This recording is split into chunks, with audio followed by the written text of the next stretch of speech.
কৃষ্ণ। আমরা সব কেমন আছেন? নিশ্চয়ই ভালো আছেন।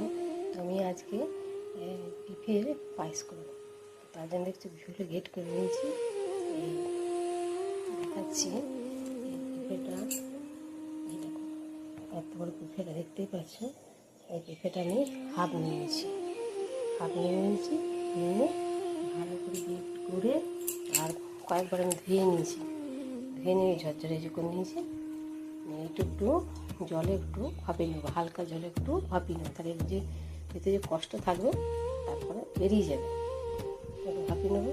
আর একটু এই যে দুধ গরম করছি, ঘি ধারিতে একটু দুধ দেবো, হালকা হলুদ দিয়ে দিয়েছি।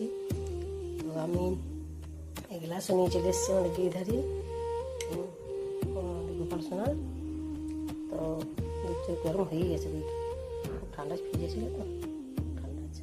তাই এগুলো একটু জলে একটু করতে দিবি, তার দুধেই হবে। একটু ওকে করবো। পছন্দ দেখছো পছন্দ করে গেট করা হয়েছে। এখন ঝরঝরে দেখতেই পাচ্ছ, ঝরঝরের মতো হয়ে আছে।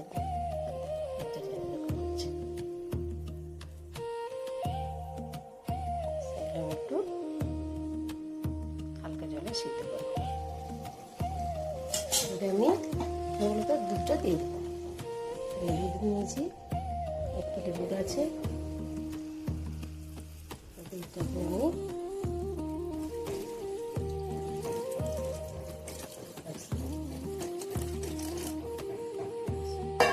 প্যাকে দুধটা দিলে কী হয়, পায়েসটা খুব ভালো লাগে।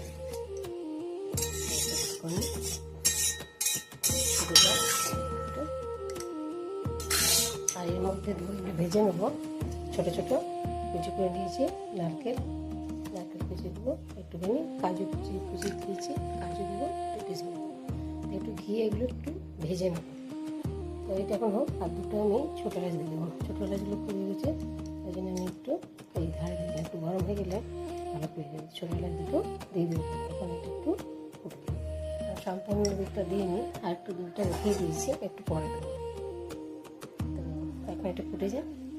আদা গোপোষণাকে আমি দুধ লাগাইছি, তো এটা ভোগটা নিয়ে আসি, ভোগ লাগাইছি, প্রসাদটা তুলে ফুটুক এখন। আর ফ্লেমটা এখন একটু বাড়িয়ে দেবো, বাড়ানো থাক, ফুটবে, তারপরে দেখাচ্ছি।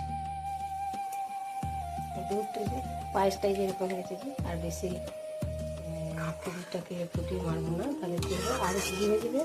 আর যখন ঠান্ডা হয়ে যাবে বসে যাবে। আর বন্ধুরা, আমি কী করেছি, এই ডাবুটা 2 ডাবু সাবু দিয়ে দিয়েছি, দেখতে পাচ্ছ সামনে আনছি, দেখো অল্প দিয়েছি। এই ডাবুটা